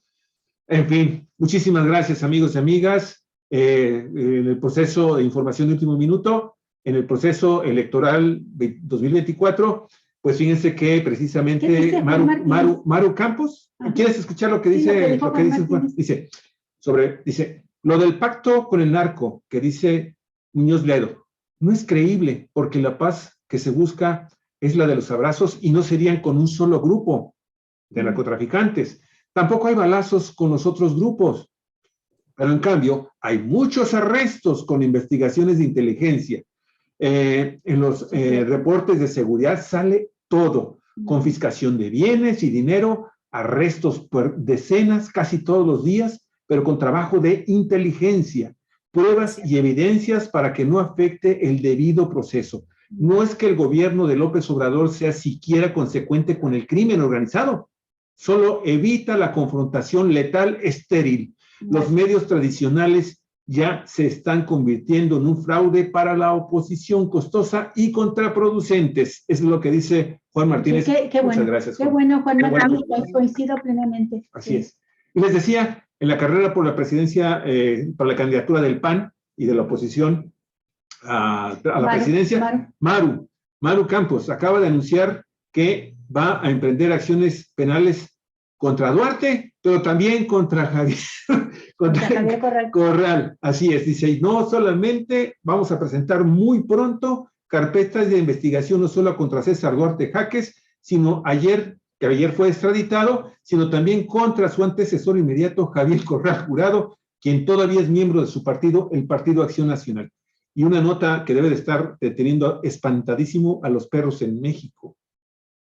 Acaban de aparecer los restos en bolsas empaquetados de 100 perros asesinados, muertos, en bolsas de plástico en Naucalpan, Estado de México. Ya se están haciendo las investigaciones y aquí el contexto es que hay cuando menos también 2 escándalos con los pobres perritos.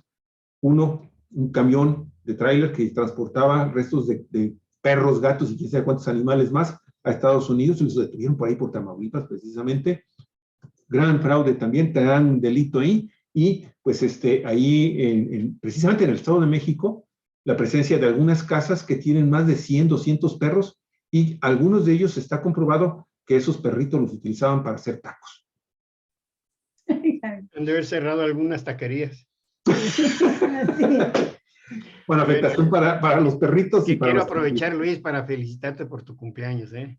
Santos, te agradezco muchísimo, muy amable, te agradezco mucho. Yo también, un abrazo fuerte, afectuoso. Y aprovecho para decirle a toda la gente que nos ha mandado recados, muchísimas gracias. No he estado tratando de dar el seguimiento respuesta con respuesta, pero la verdad me abruman. Muchísimas gracias por sus buenos deseos, muy amables, y también por los malos.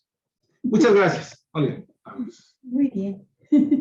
Pues amigos, muchas gracias, Marta y Santos. Gracias a ustedes. Gracias, Santos. Muy ha sido un placer Marta. estar con ustedes, estarlos escuchando también. Gracias, igualmente a ustedes. Bueno, buen fin de semana. Nos estamos viendo y escuchando el próximo lunes. No se pierda el programa con los innombrables. Ahí vamos a tratar ya directamente los resultados electorales en una primera versión. Toda la semana, sin duda alguna, vamos a estar platicando con nuestros colaboradores y dentro de 15 días también con Santos y con Marta sobre el tema del resultado electoral y este nuevo panorama geopolítico en México. Muchas gracias. Pronto. Hasta pronto. Buen fin de semana. Muchas gracias. Un abrazo. Hasta pronto. Hasta luego.